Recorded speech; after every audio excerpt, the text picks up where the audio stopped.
l'année prochaine, Guri va de toute façon être titulaire. Et de toute façon, moi, je vous dis, j'ai fait une analyse de Deserbi. J'ai fait une analyse sur le pourquoi il est passé en 4-3-3. Et je vous dis, pour le 4-3-3, pour l'année prochaine, c'est même mieux parce que le fait de jouer en 3-4-3, ça veut dire qu'on reste bloqué quand même dans un système où on ne peut pas faire sortir certains joueurs dans le 3-4-3. Ça veut dire que dans le 3-4-3, on est trop en train de s'embêter. On est en train de se dire, mais comment on va faire jouer Greenwood, comment on va faire jouer Enrique pour qu'il soit bon, comment on va faire ceci, cela, comment on va mettre Rabiot. On se pose des questions en fait dans le 3-4-3. Alors que hier, dans le 4-3-3, il n'y a aucune question.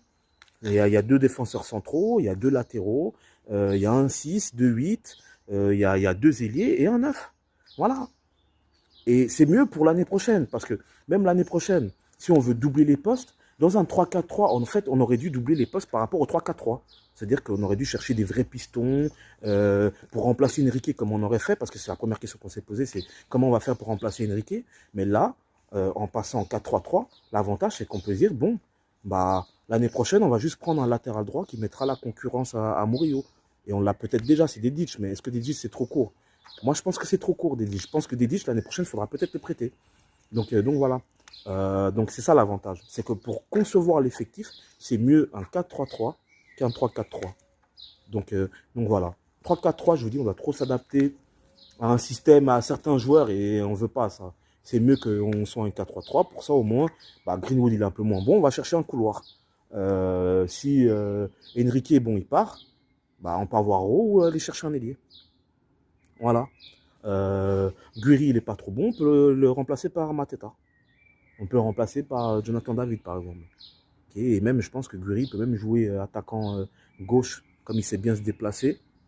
Quand vous êtes attaquant, que vous soyez attaquant droit, attaquant gauche, avant-centre, en vrai, ça ne change rien. C'est juste les placements, c'est les déplacements. C'est les déplacements qui fait l'attaquant.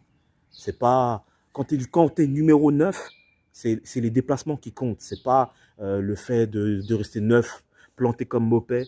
Ça, non. Moi l'année prochaine, je veux pas. Après, si c'est un neuf comme Mateta, qui sait jouer remise, qui sait protéger le ballon, qui sait garder les ballons, qui va gagner les duels de la tête, là, c'est autre chose. Là, c'est différent.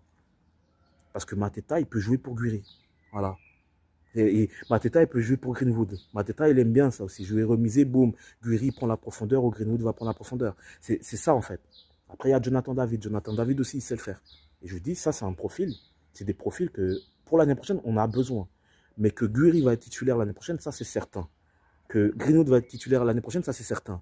Maintenant, c'est si on prend un 9, c'est pourquoi? C'est pour mettre un 9 qui est meilleur que Guri ou c'est pour mettre un 9 qui va progresser avec Guri? Voilà, c'est juste ça la question qu'il faut se poser.